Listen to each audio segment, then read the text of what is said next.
Hola, ya estamos un día más aquí. Yo vengo con un book tag original de María de Books Antique que me gustó muchísimo y que además este book tag me ha traído a mí misma una reflexión bastante, creo que guay, sobre mis lecturas y mis gustos, porque no me había parado a pensar en ello. Este book tag es el book tag de tus épocas favoritas, creo que lo llamó. Mis épocas favoritas, book tag de mis épocas favoritas. Y viene siendo un book tag que lo que trata es que cojas épocas favoritas que te gustan mucho leer o saber sobre ellas y que recomiendes libros de esas épocas. ¿Qué ha pasado? Pues que yo, haciendo este book tag, poniéndolo en casa y haciendo y mirando y tal, me he dado cuenta de que hay épocas que me gusta muchísimo saber de ellas y que he leído muchos artículos periodísticos, he ido pues cualquier tipo de libro relacionado con ellos, sobre arte, sobre cultura y demás, y he visto muchos documentales y tal, pero no he leído apenas ficción sobre esa época. Entonces me he dado cuenta de que mi parte histórica, digamos, sí que estaba muy relacionada con esos momentos históricos y me gustaban mucho, pero a nivel ficción no he ido prácticamente a buscar libros sobre eso. Entonces también creo que es interesante hablar de ello por un lado y luego también por si vosotros, neusianos de bien, tenéis libros que recomendarme de esas épocas porque estaría bastante interesada. Vamos a empezar un poco por el principio, ¿no? A ver, yo en general, a mí me gusta mucho la historia. Mucho. O sea, yo desde que era muy pequeña, y es así tal cual, me ha gustado siempre mucho la historia. Yo era muy chiquitita, yo he tenido la suerte, dentro de lo que cabe con cómo ha sido mi infancia, he tenido la suerte de que con mis padres desde muy pequeña hemos viajado todos los veranos por España. Entonces yo todos los veranos he ido a ver partes de España diferentes. Además, cada año íbamos a un sitio diferente, en plan de, pues cuando tenía un año fuimos a Almería, pues cuando tenía 2 años fuimos a Galicia, a la otra punta, ¿no? Entonces, he visto casi toda España con mis padres y nos íbamos, pues eso, 3-4 semanas, es decir, veíamos mucho, no era un viaje de 2-3 días, era ver España realmente, ver pueblos, monumentos, museos. Y yo desde muy pequeña he sido una niña que mis padres no tenían problema para viajar conmigo porque a mí me gustaba ir a los museos y ver las piezas desde muy pequeña. Mis padres además se casaron cuando yo tenía 10 años y la que planteó el viaje de novios fui yo, que yo lo planteé desde fuera, porque mi madre en plan de, ¿ya dónde nos vamos? Y yo dije, ahí tendríais que ir a Italia, yo tenía 10 años. Y fueron a Italia, porque al final fuimos los tres, porque mi madre dijo que si nos íbamos 10 días, o nos íbamos los tres o no nos íbamos. Y fuimos los tres, entonces yo fui a ver Roma, Florencia y Venecia, 10 días, que además me salté el colegio y todo. Y yo me lo pasé de teta, o sea, yo tenía 10 años y yo en el Vaticano, viendo todas las esculturas, al Panteón, al Foro, llorando en el Coliseo, haciéndome fotos en el templo de no sé quién, en el templo de no sé cuánto en Roma, yendo a ver las catacumbas, yendo a ver la columna de Adriano, yendo a ver tal. Luego cuando fuimos a Florencia, la Galería de los Uffizi, la Academia, iglesias, o sea, en Venecia igual, o sea, fue un viaje con 10 años, que eres relativamente pequeño, totalmente histórico, y yo estaba encantada, o sea, pero encantada. Pero es que eso me ha pasado siempre, o sea, desde que era relativamente pequeña, yo siempre he disfrutado mucho de ir a ver museos y cosas históricas y demás. No he tenido nunca ningún problema con ello. Entonces, la historia para mí siempre ha sido algo que me gustaba. Entonces, en casa yo he visto muchos documentales, mi madre tiene muchos libros de historia, en casa nos compramos la National Geographic Historia, yo me la he leído de pe a pa desde que era un coco, me he comprado libros aparte relacionados con eso. Mi madre además es una persona que pinta al óleo y a ella le gusta mucho la pintura y en casa tenemos libros, colecciones enteras de pintores del Renacimiento, pintores del Barroco, pintores españoles, pintores europeos. Tal. Entonces yo siempre he sido una enamorada de Rafael, de Miguel Ángel, de Caravaggio, de Rubens, Tiziano. Aquí en España me encanta Velázquez, soy una absoluta enamorada de Velázquez. Entonces, para mí la historia, muy vinculada siempre a la historia del arte, siempre ha formado parte de mi vida. Además, encima yo estoy súper vinculada a Egipto, desde que era un coco me encanta Egipto, luego me enamoré de Grecia, me gusta muchísimo la historia griega, me he leído muchísimos libros de historia griega, luego me he leído muchos libros de historia romana, aunque parezca mentira, también me gusta la parte histórica romana.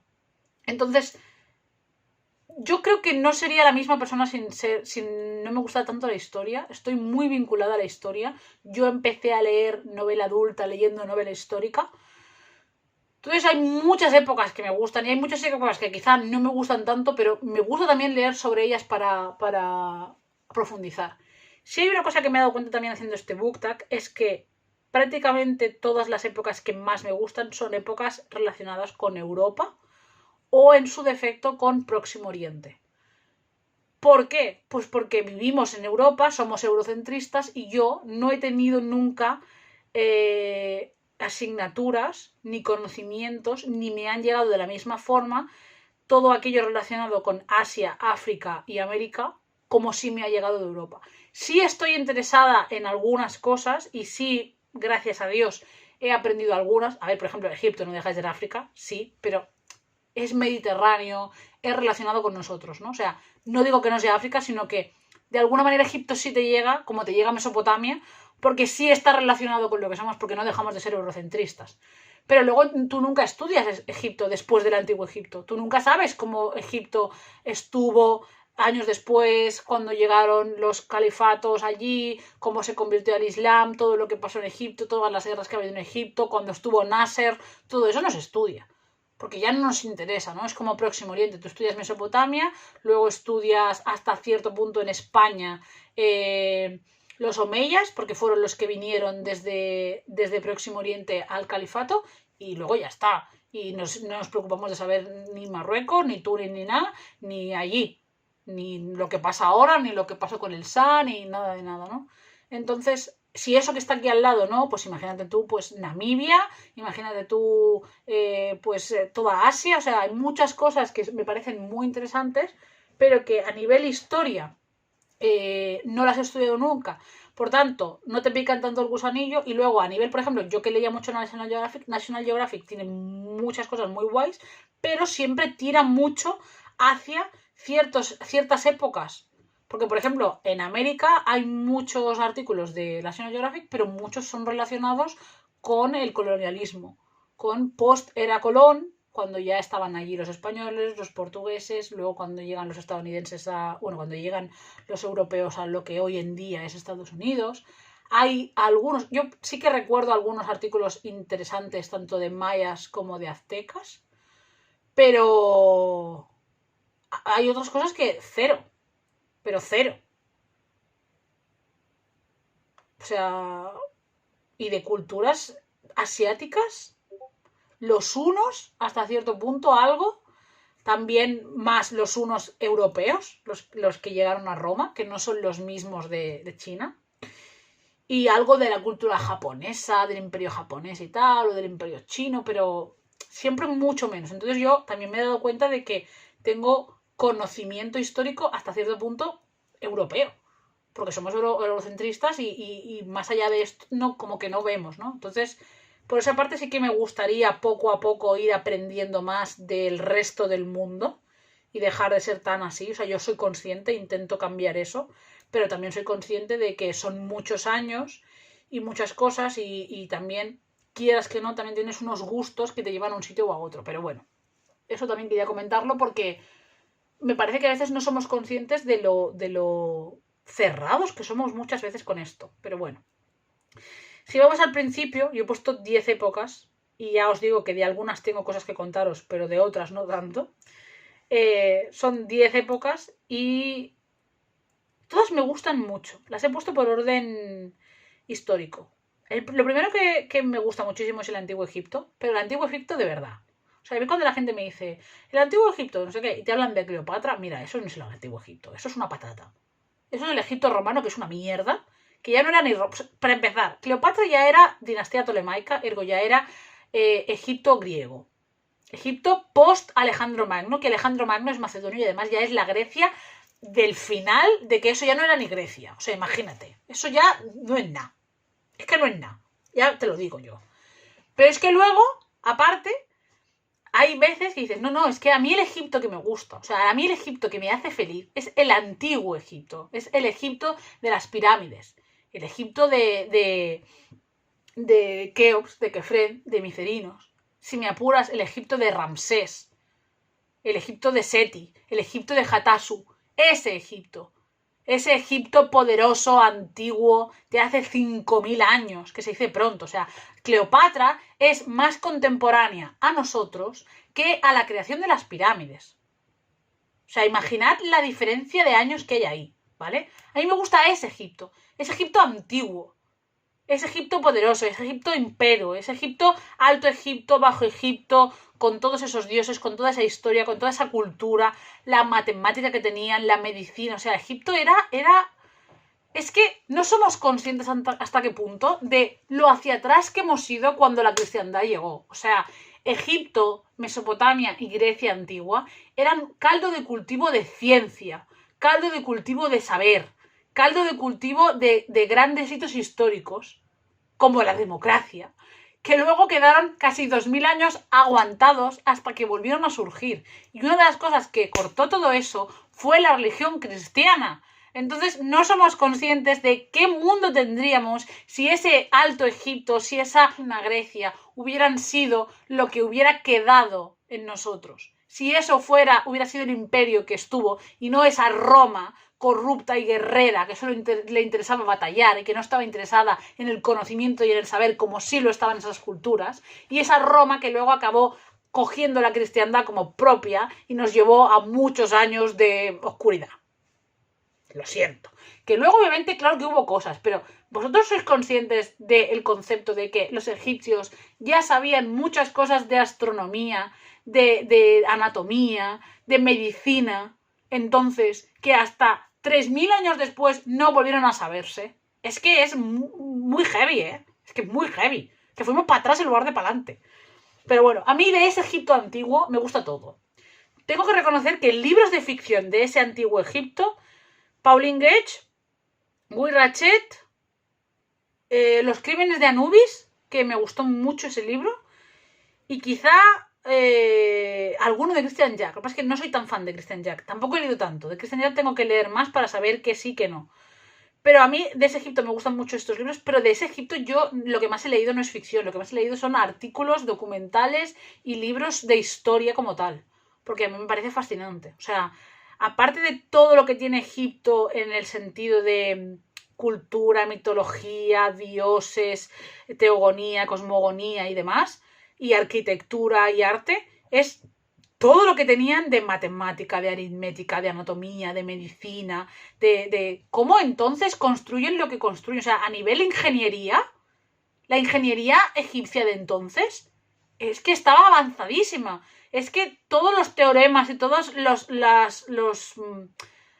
sapiencia que tenía esa gente en ese momento, es que estaba años luz, es que es una pasada. Entonces a mí me encanta, pero reconozco que leo mucho más historia de eso que no ficción. Y quizá debería, pero también no sé hasta qué punto, porque también hay muchos libros que en la ficción tiran hacia una ficción. Me ha pasado más de una vez, que lees libros de esa época y tiran hacia una ficción como muy moderna. No terminan o yo no conecto con ellos, también puede ser, pero a mí me da la sensación de que no terminan de ser conscientes de que la vida entonces no es poner a gente de ahora y meterla en ese contexto, sino ser consciente de cómo era la gente de ese contexto en las realidades de entonces. Y eso para mí es una buena novela histórica, no una novela histórica que te coge pensamientos y personajes de hoy en día y te los mete en esa época y te los pone, te los pinta con esas ropas y ya está. Y eso es lo que hace mucho el cine. Pero es que eso no es una buena representación de lo que era entonces, ¿no? Luego, obviamente, como he dicho, la Grecia clásica. A mí la Grecia clásica me encanta leer sobre Grecia clásica y ya os he dicho muchas veces que en ficción me gusta mucho leer a Manfredi. Pero, de Grecia clásica lo que hay que leer son clásicos griegos. Lo que hay que leer son los libros escritos entonces.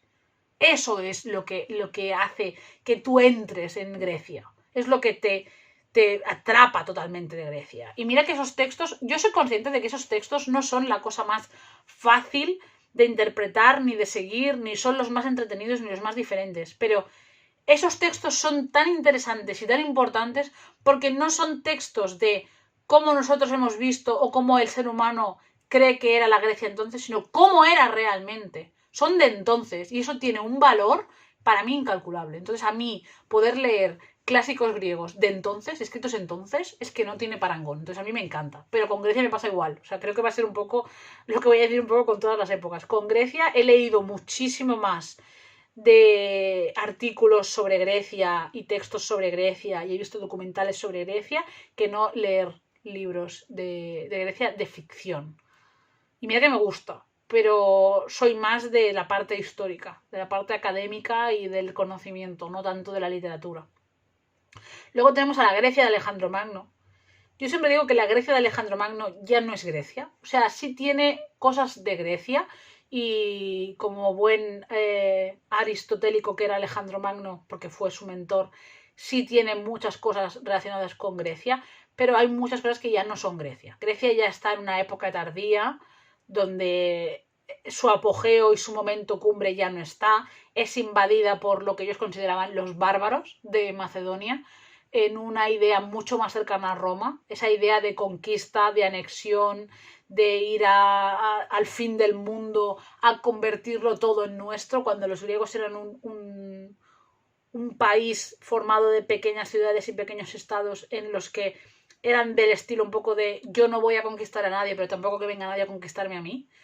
Alejandro Magno rompe con todo eso. Alejandro Magno tiene una visión mucho más parecida a lo que luego sería Roma, a esa idea de que todo lo que baña el sol sea mi imperio, llegar a lo más lejos posible, llegar al fin del mundo, al río que hacía, porque ellos consideraban que Tierra plana y el final de todo era un río, ¿no? Llegar a ese río, a ese final del mundo y que todo sea nuestro. Y una idea mucho más, pues eso, guerrera, de imponer,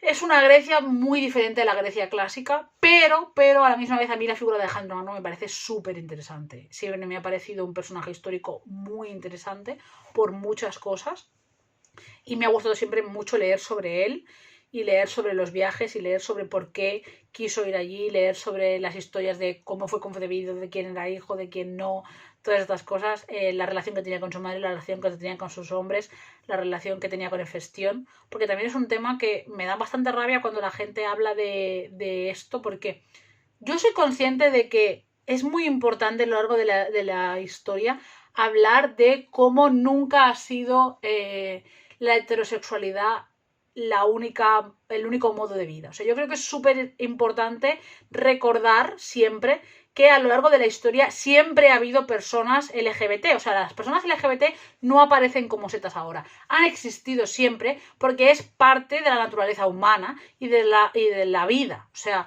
hay muchísimas especies que son omnisexuales, exactamente igual que los humanos. Entonces es algo que siempre ha estado ahí. Lo que sí que me da bastante rabia, y creo que hay mucha gente que no lo concibe, es que cuando se habla de Alejandro Magno con Hefestión, de la misma manera que se habla, por ejemplo, de Aquiles con Patroclo, siendo Aquiles un personaje más mitológico que histórico, también hay que puntualizar eso, que hay mucha gente que lo pone como a la par y no lo es, creo que tendrían que ser más conscientes de cómo se trataba la homosexualidad en Grecia y cómo las relaciones entre hombres guerreros estaban hechas. O sea, tú no puedes intentar... a ver, no digo que esté mal, simplemente digo que también hay que ser conscientes de las realidades afectivas de entonces y de cómo se veía en Grecia una relación de amor y de sexo entre hombres en las batallas. Es decir, en Grecia no es que la homosexualidad estuviera aceptada, no se vivía de la misma manera que ahora, no eran LGTB friendly, ¿vale? No es eso. Las mujeres, por ejemplo, no podían estar no podían estar. Obviamente siempre ha existido y siempre ha habido, pero digamos, de puertas para afuera, tú no podías estar con otra mujer casada, ni estar con otra mujer de pareja y vivir una relación sexoafectiva feliz en abierto. Era imposible. No estaba bien visto, ni estaba permitido, ni era lógico, ¿vale? Lo que sí que pasaba en Grecia era que, de alguna manera, se entendía que era normal, o estaba dentro de cierta normalidad, que dos hombres en una relación de fraternidad, de amistad, tuvieran como un amor más propio, y luego, entre hombres de diferente edad, podía ser que parte, digamos, del aprendizaje que le daba el señor mayor al chaval joven, que a veces podían ser una diferencia de 10 años, a veces podía ser de 40, podía haber cierta parte sexual entre ellos.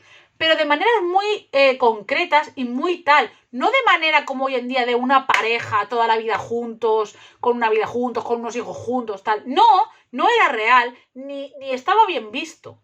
Entonces, me da un poco de pena o un poco de reflexión el hecho de cuando se quiere coger a una época histórica muy diferente a la de ahora y como para normalizar algo, cogen a dos personajes como serían hoy en día y los meten allí. Y no, o sea, la relación que tuviese Alejandro Magno con Hefestión no sería una relación entre dos hombres sexoafectiva, amorosa, romántica como hoy en día. Porque entonces no era posible, no era factible. No, en la intimidad pudiera ser que fuera lo más cercano a una relación de pareja, puede ser, pero de puertas por afuera no era posible. No estaba aceptado, ni hubiera sido factible. Era mucho más factible esa idea de fraternidad, rozando ciertas cosas, pero en la parte pública no. Porque no era así, porque no se aceptaba ni estaba entendido así, es que no. Entonces, creo que tampoco se le hace ningún favor cuando se intenta, digamos, mirarlo desde los ojos de ahora y querer ponerlo igual, cuando lo que está bien es entender cómo ha sido eso a lo largo de la historia y lo que hay que reivindicar es que siempre ha habido personas LGBT en el mundo, pero han tenido que enfrentarse a diferentes realidades sociales. Ya está. Y eso yo no creo que sea algo negativo, o sea, yo creo que las cosas hay que hablarlas y reflexionarlas como son y aprender más de ello nos hace bien a todos. Pero lo que no creo que sea bueno, y me pasó por ejemplo con la canción de Aquiles, es coger esta idea, la idea que tenemos ahora del amor romántico y de las parejas y meterlo como una seta en ese momento, cuando en ese momento es imposible que fuera así. Es imposible. O sea, socialmente hablando, es que no podía ser.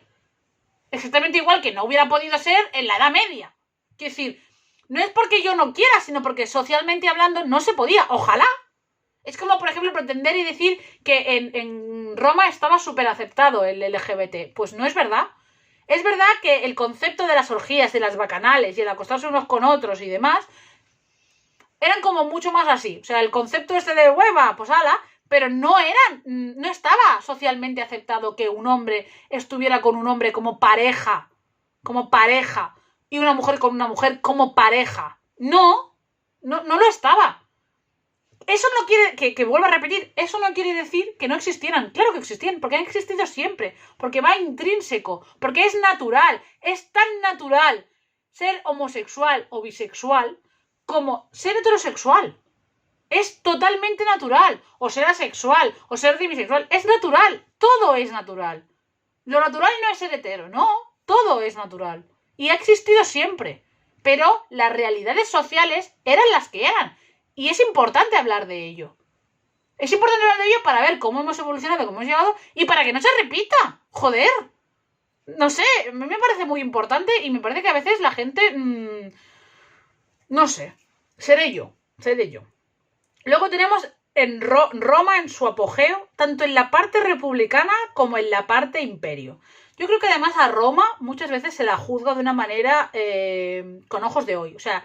Yo soy consciente que la parte imperio de Roma, con Julio César y demás, hay una parte que es como tenía una profe, por ejemplo, de latín que siempre decía que es que Julio César fue un dictador y Octavio otro dictador y eso tal. Pero lo estamos juzgando a ojos de hoy. Realmente cuando tú estudias y lees mucho más sobre Roma, te das cuenta de que hubo épocas de república en Roma en que había muchísima más corrupción, muchísima más pobreza y muchísima más mierda en Roma con la república que años después con según qué emperadores. ¿Por qué? Porque para que la república sea mejor que el imperio, o sea, para que un gobierno democrático republicano sea mejor que un gobierno dictatorial de un emperador, es en base a que esa república sea decente, no sea corrupta y esté preocupada por el pueblo. Pero es que hubo muchas épocas en Roma en que la república era una vergüenza. Eran los nobles preocupándose de sus cosas, dejando que Roma se muriera de hambre, guerra, inmundicia, enfermedades, invasiones por todas partes, pobreza, analfabetismo, o sea, todo mal. Y en cambio hubo emperadores que, siendo una dictadura, es verdad, fueron muy buenos para Roma y se preocuparon mucho por la gente.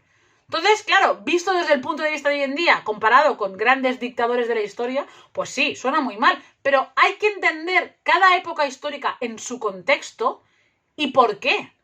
Entonces, yo creo que a Roma se le hace muy flaco favor muchas veces cuando hay gente que quiere, cualquier época en verdad, cualquier época vista desde ojos de hoy en día, sin contexto, es absurda. Es absurda, porque caemos en unas cosas que no tienen ningún sentido. Pero en Roma en concreto, y mira que yo soy bastante puñetera con Roma, creo que es un imperio muy interesante a estudiar en muchas épocas y hay muchas figuras históricas muy interesantes. A mí ya directamente reconozco que cuando ya Roma cae y ya se convierte el cristianismo, ya es la parte última, esa época ya me parece vestigios de algo que pudo haber sido y se desmoronó porque todos los imperios acaban cayendo, obviamente.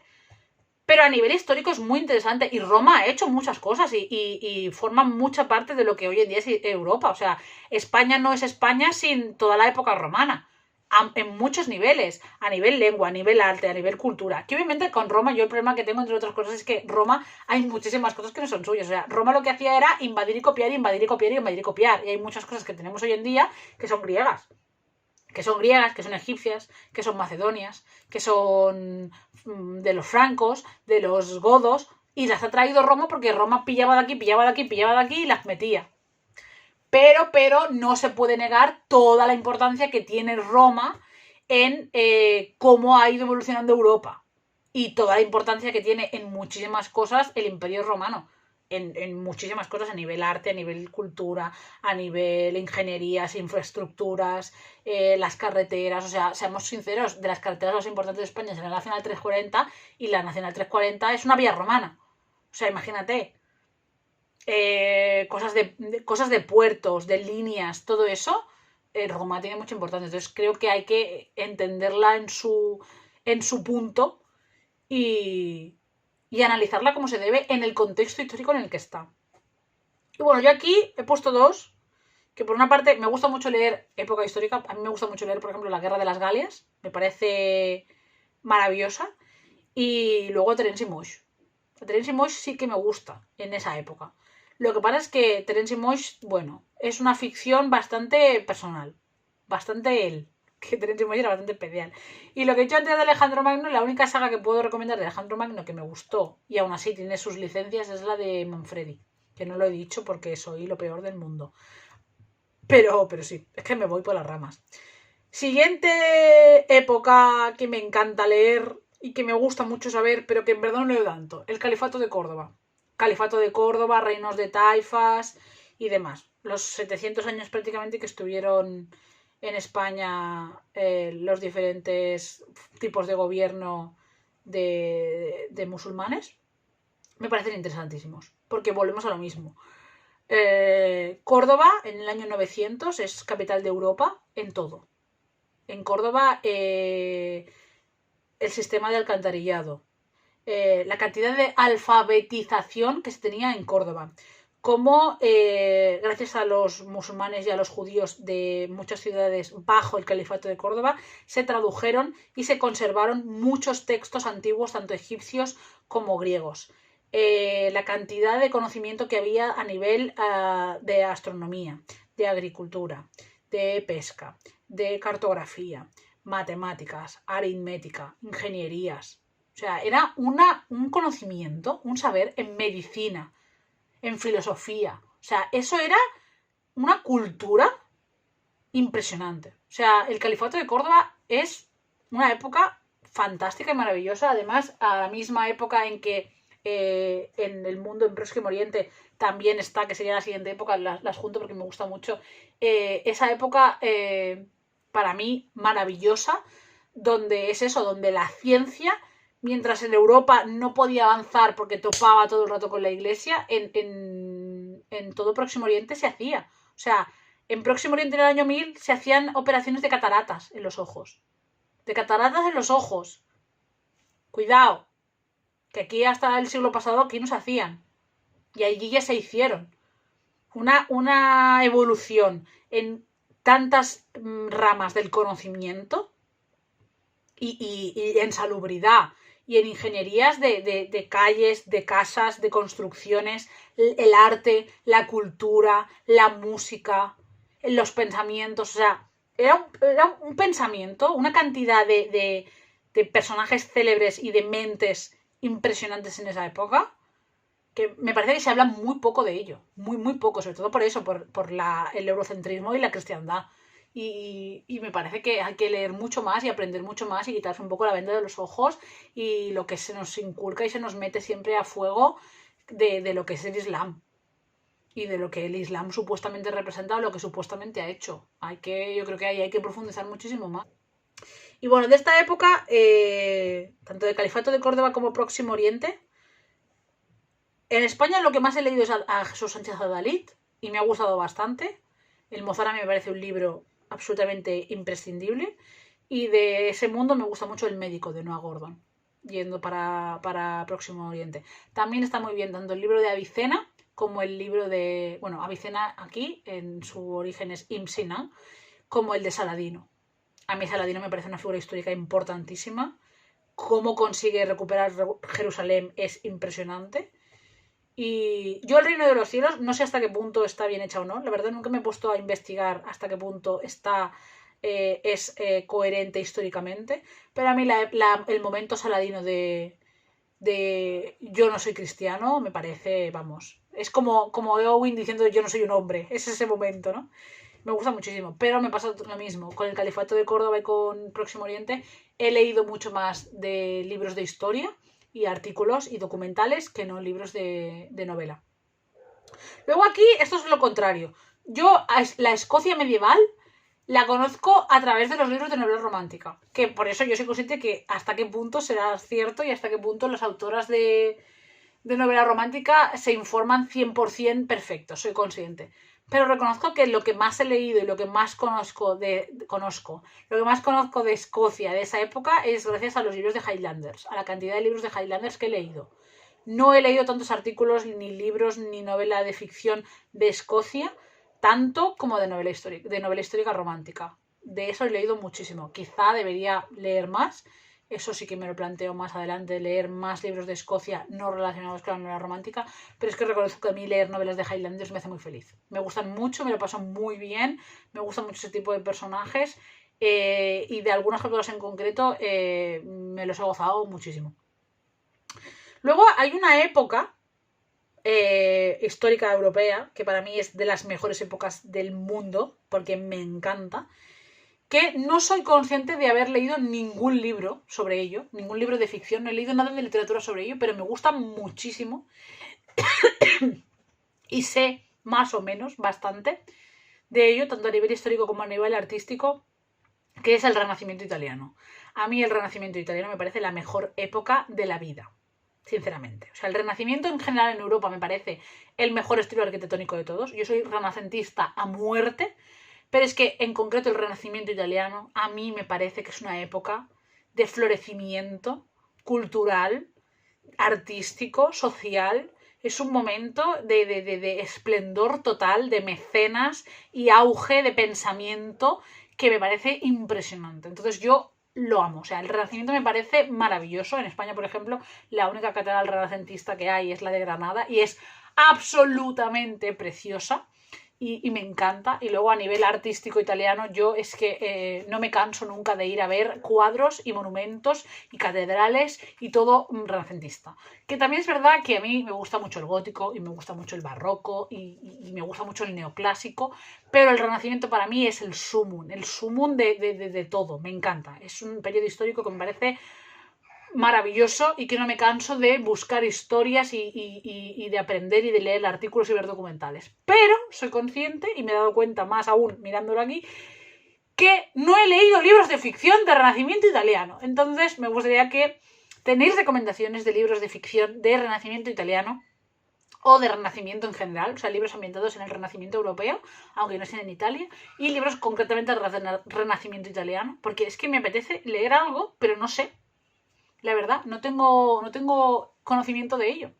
Luego, de otra época que también me gusta mucho leer, bueno, me gusta mucho leer, me gusta mucho saber, pero no he leído nada, perdón, es del reinado de Carlos III en España. Carlos III en España fue muy buen rey, hizo muchas cosas buenas, era un rey además que viene de Italia y se notaba.